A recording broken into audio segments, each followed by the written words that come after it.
Pendant que le soleil se couchait lentement à l'horizon, un grand-père très sage et expérimenté s'est assis pour discuter avec son petit-fils aîné sur le porche de sa maison. C'était un moment paisible, mais le grand-père savait qu'il avait quelque chose d'important à partager avec le jeune homme. Il regarda son petit-fils dans les yeux, et avec une voix calme et ferme, il commença à parler. « Mon fils, dans la vie, il y a des gens en qui nous ne devons absolument pas faire confiance. Je sais que nous ne devons pas juger tout le monde de la même manière et qu'il faut toujours essayer d'aider son prochain. Mais il y a des personnes qui, si tu leur tends la main, finiront par te blesser et te nuire.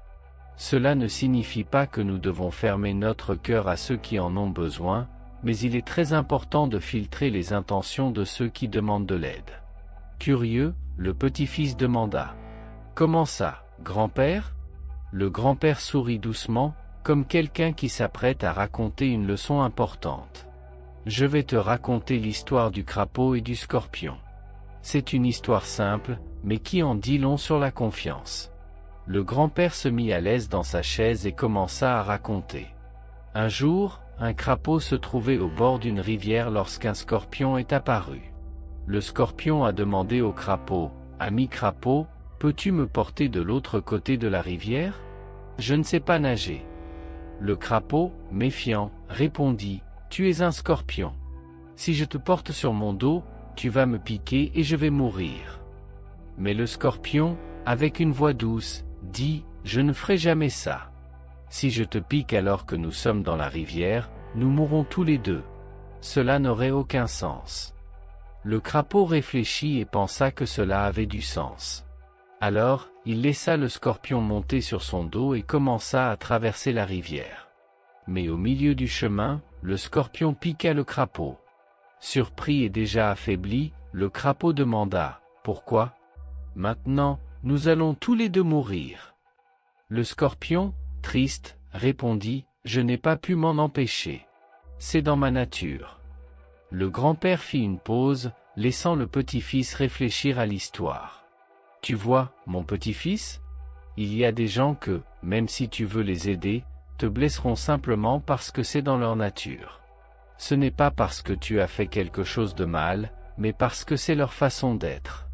C'est pourquoi il est important d'être prudent avec ceux en qui tu choisis de faire confiance. Aider est toujours une bonne chose, mais nous ne pouvons pas être aveugles. » Le petit-fils acquiesça, comprenant le message de son grand-père.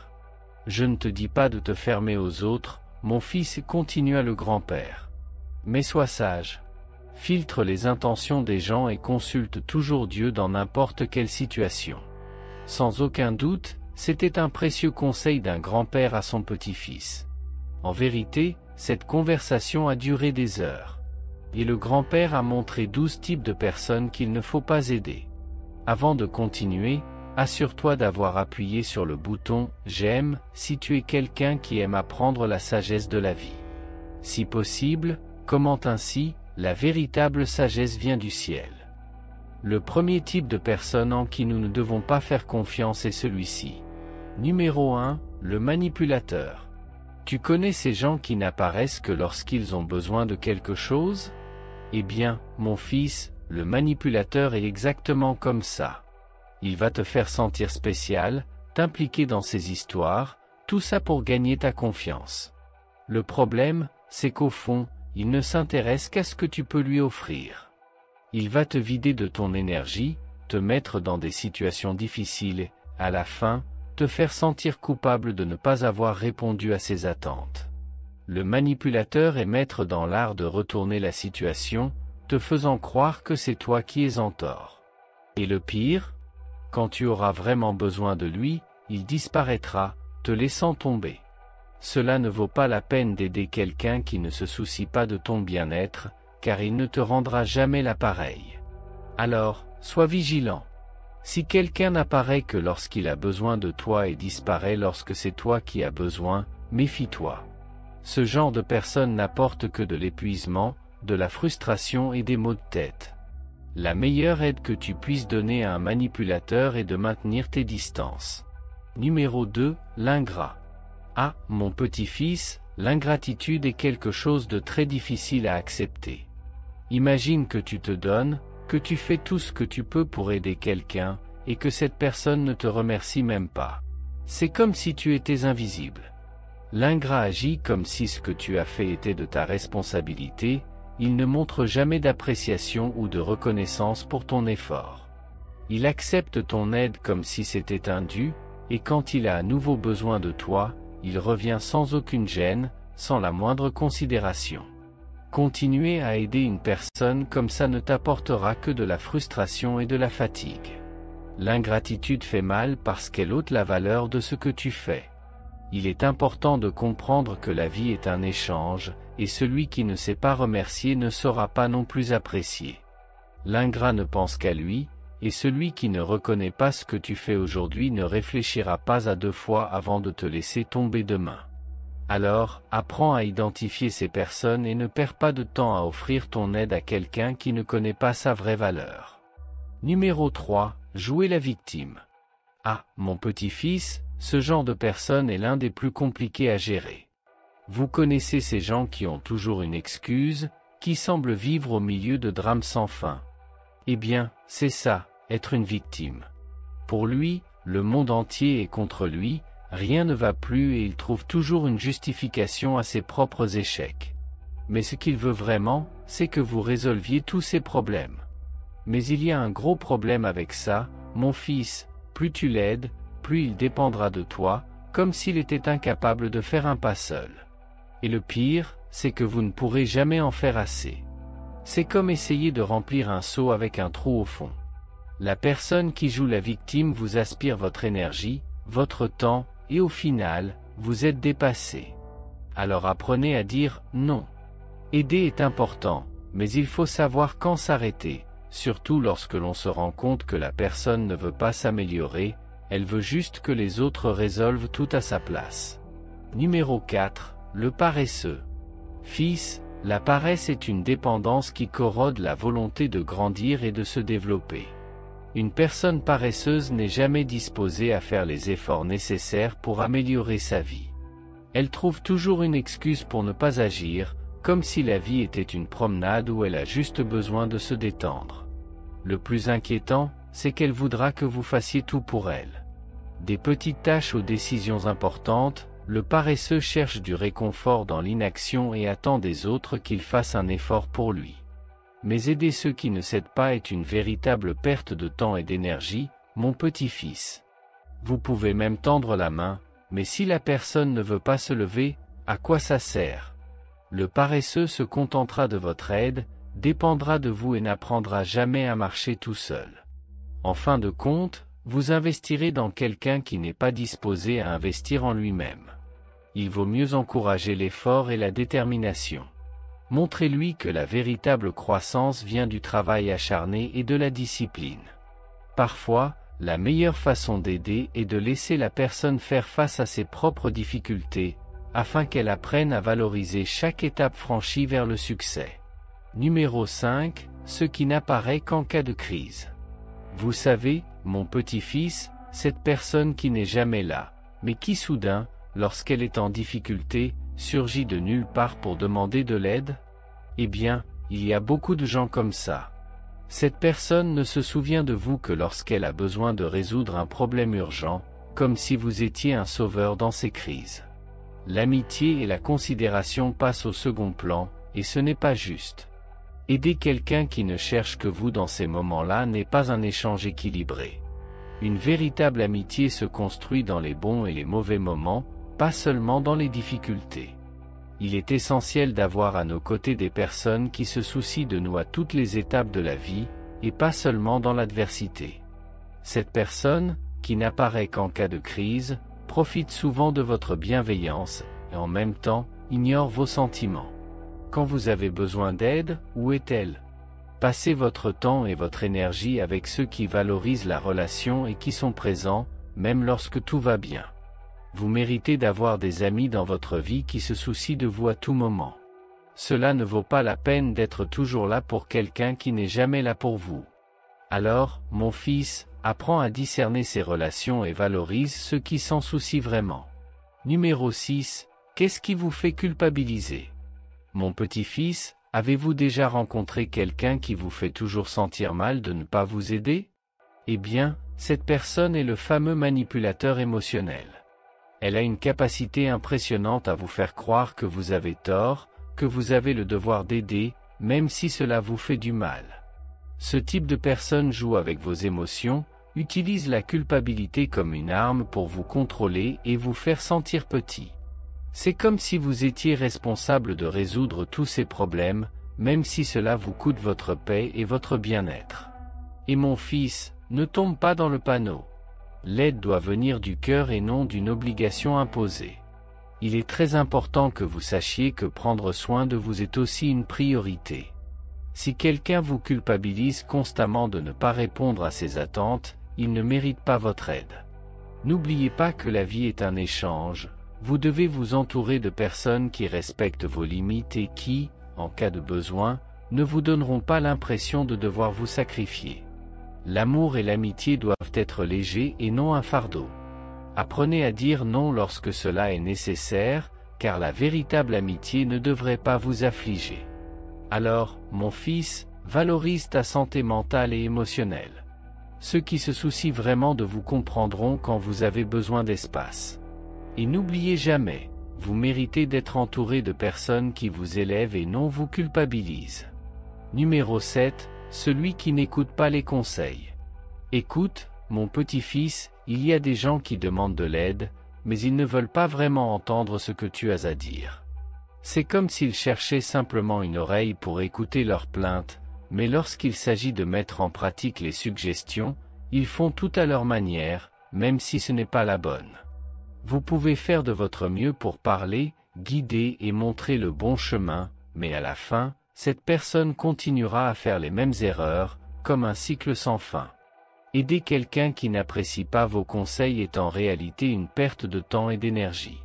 Et le plus frustrant, c'est qu'on peut se sentir dévalorisé et épuisé en essayant d'aider quelqu'un qui n'est pas disposé à changer. Par conséquent, le meilleur choix est d'attendre que cette personne soit vraiment prête à apprendre et à écouter. Le bon timing est essentiel. Parfois, une personne a besoin de vivre ses propres expériences, même si elles sont douloureuses, pour comprendre l'importance des conseils que vous lui donnez. Vous devez concentrer votre énergie sur les personnes qui reconnaissent et valorisent vos opinions. Après tout, la véritable amitié et le soutien mutuel impliquent une volonté d'écouter et d'apprendre, pas seulement de parler. Alors souviens-toi, mon fils, ta sagesse doit être valorisée, et ceux qui ne l'écoutent pas ne méritent pas ton attention. Donnez la priorité à ceux qui sont vraiment disposés à grandir et à changer à vos côtés. Numéro 8. Ceux qui sont intéressés. Ah, mon petit-fils, c'est un type très compliqué. La personne intéressée n'est à vos côtés que lorsqu'elle y voit un avantage. Il veut quelque chose que vous possédez, cela peut être de l'argent, un statut ou même vos contacts. Le problème est que ce type de personne est facile à reconnaître. Il ne se présente jamais lorsque vous avez besoin de soutien, mais il est toujours là lorsqu'il veut quelque chose de votre part. C'est comme un parasite qui profite de votre générosité et de votre gentillesse. C'est triste de réaliser que, derrière un sourire, il y a peut-être quelqu'un qui ne se soucie que de ce que vous pouvez offrir. La véritable amitié doit être basée sur le respect et l'affection, et non sur des intérêts personnels. Lorsque vous aidez, que ce soit par amour et non par obligation. Si vous laissez ces personnes vous guider, vous finirez par vous sentir utilisé et sous-évalué. Il est important d'ouvrir les yeux et de réaliser que l'aide doit être mutuelle. La personne intéressée, au fond, ne se soucie pas de vous, mais plutôt de ce que vous pouvez lui apporter. Par conséquent, choisissez soigneusement qui vous voulez à vos côtés. Concentrez-vous sur des relations authentiques, dans lesquelles vous vous soutenez réellement tous les deux, sans rien attendre en retour. La vie est trop courte pour être entouré de gens qui ne pensent qu'à eux-mêmes. Alors, prenez soin de ceux qui sont à vos côtés pour ce que vous êtes, pas pour ce que vous avez. Numéro 9, celui qui n'apprend pas de ses erreurs. Tu sais, mon petit-fils, la vie est pleine de leçons, mais seuls ceux qui sont prêts à écouter et à réfléchir apprennent. Il y a des gens qui, même confrontés aux mêmes situations, continuent de commettre les mêmes erreurs. Ils ne font aucun effort pour changer, ce qui peut être très frustrant.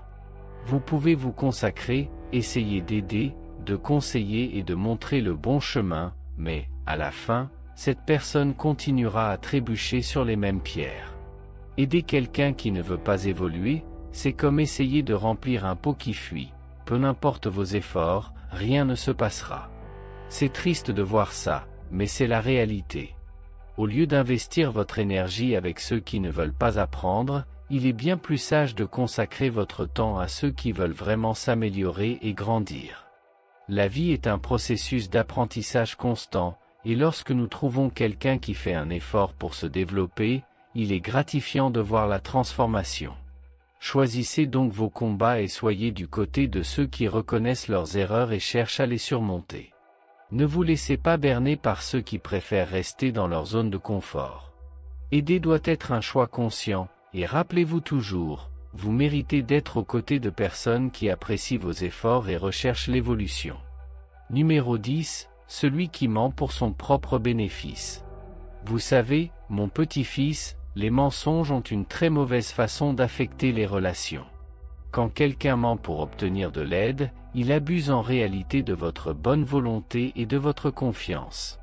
Cette personne peut inventer des histoires folles, déformer les faits et vous faire croire que sa situation est plus critique qu'elle ne l'est en réalité. Vous vous impliquez, vous vous inquiétez et vous finissez par tendre la main, pour découvrir que tout cela n'est qu'une arnaque.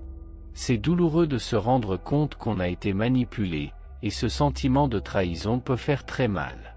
N'oublie pas, mon fils, que la vérité finit toujours par éclater, et quand elle éclate, tu te sens un peu idiot d'avoir aidé quelqu'un qui ne le méritait pas. La confiance est le fondement de toute relation saine, et si quelqu'un n'est pas honnête avec vous, il ne mérite certainement pas votre aide. Au lieu de perdre votre temps et votre énergie avec des menteurs, concentrez-vous sur l'aide à ceux qui sont transparents et sincères. Cherchez toujours à cultiver des relations basées sur la vérité et le respect mutuel, car ce sont les liens qui en valent vraiment la peine. Aider ceux qui mentent, c'est comme donner de l'eau à une plante qui n'existe pas. Cela ne donne aucun fruit et n'apporte que de la frustration. Numéro 11, le fier. Écoute, mon petit-fils, la personne fière est celle qui n'admet jamais qu'elle a besoin d'aide, même lorsqu'il est clair que la situation est compliquée. Il préfère souffrir en silence plutôt que d'accepter des conseils ou un coup de main. Vous remarquerez peut-être qu'il traverse une période difficile, mais il refusera de demander de l'aide, pensant que c'est un signe de faiblesse. Le problème est qu'en même temps, il finit par vous impliquer indirectement dans ses problèmes, comme s'il voulait que vous preniez conscience du besoin d'aide sans qu'il ait à l'admettre. Aider quelqu'un comme ça est compliqué, car la fierté parle toujours plus fort. Vous pouvez faire de votre mieux, tendre la main, mais au fond, cette personne n'appréciera pas vos efforts. Elle croira que tout ce qu'elle a accompli est dû à son propre mérite et que vous n'y avez joué aucun rôle. Et ainsi votre aide devient invisible. La fierté, mon fils, peut être une barrière insurmontable. La meilleure chose à faire est d'être présent, mais de respecter l'espace de cette personne. Aidez-la lorsqu'elle est prête à accepter de l'aide, mais ne vous épuisez pas à essayer de forcer les choses. La véritable aide doit être reçue avec gratitude, et ceux qui n'en sont pas capables ne sont généralement pas prêts à grandir. Numéro 12, l'opportuniste. Écoute, mon fils, c'est dangereux. Un opportuniste est quelqu'un qui garde toujours un œil sur ses faiblesses et ses moments de vulnérabilité. Il vous approche lorsqu'il réalise qu'il peut profiter d'une situation. Il prétend être votre ami, votre partenaire, mais en réalité, il attend juste la bonne occasion d'obtenir ce qu'il veut. Ce type de personne n'a pas de limite. Il profitera de tout moment de faiblesse de votre part, et si vous n'y faites pas attention, vous pourriez finir par vous sentir utilisé. Les opportunistes sont passés maîtres dans l'art de manipuler et d'exploiter les autres, et votre générosité peut être considérée comme une opportunité pour eux. Aider quelqu'un comme celui-ci, c'est en fait lui donner des munitions pour vous faire du mal plus tard. Au lieu d'aider, vous pourriez finir par vous mettre dans une position vulnérable où vos bonnes intentions se transformeront en armes contre vous. Alors, mon petit-fils, fais attention. Les opportunistes sont toujours là, prêts à profiter de ceux qui ne voient pas les choses clairement. Le mieux est de rester vigilant et de protéger vos acquis. Valorisez les relations sincères et qui vous soutiennent véritablement, et éloignez-vous de ceux qui ne sont proches de vous que par intérêt. Je n'en montrerai que 12. Mais je dirai encore une chose, qui est très importante, il faut être prudent avec ce genre de personnes. Numéro 13, le narcissique. Ah, mon petit-fils, le narcissique est un personnage très compliqué. C'est cette personne qui ne parle que de lui-même, qui pense qu'il est le centre de l'univers. Pour lui, tout tourne autour de son ego. Si vous avez un problème, il n'écoutera pas, racontera une histoire encore plus impressionnante sur vous-même. Aider un narcissique, c'est comme essayer de remplir un seau qui fuit. Plus vous donnez, moins il s'en soucie. Il n'apprécie pas ce que vous faites, il ne se soucie que de son propre bénéfice. L'amitié pour lui est une voie à sens unique, où vous êtes toujours là pour écouter ses histoires et saluer ses réalisations, mais quand c'est votre tour, il disparaît. Cette personne n'a aucune empathie et vous rabaissera souvent même pour se sentir mieux. Aider quelqu'un comme celui-ci peut être très épuisant et, en fin de compte, vous vous sentirez épuisé et méconnu. Alors, mon fils, si tu réalises que quelqu'un ne se soucie que d'eux-mêmes et n'a pas de place pour toi dans sa vie, il vaut mieux s'en aller. Vous méritez d'être entouré de personnes qui vous respectent et qui savent valoriser ce que vous apportez à la relation. Maintenant, je veux avoir de vos nouvelles. Avez-vous déjà été confronté à ce type de personne? Laissez votre histoire ici. Si vous êtes arrivé au bout, écrivez, la confiance se mérite. N'oubliez pas d'appuyer sur le bouton j'aime et d'envoyer cette vidéo à 2 personnes. Si vous souhaitez en savoir plus sur ce sujet, cliquez sur la vidéo à l'écran. Je te verrai de l'autre côté. À bientôt.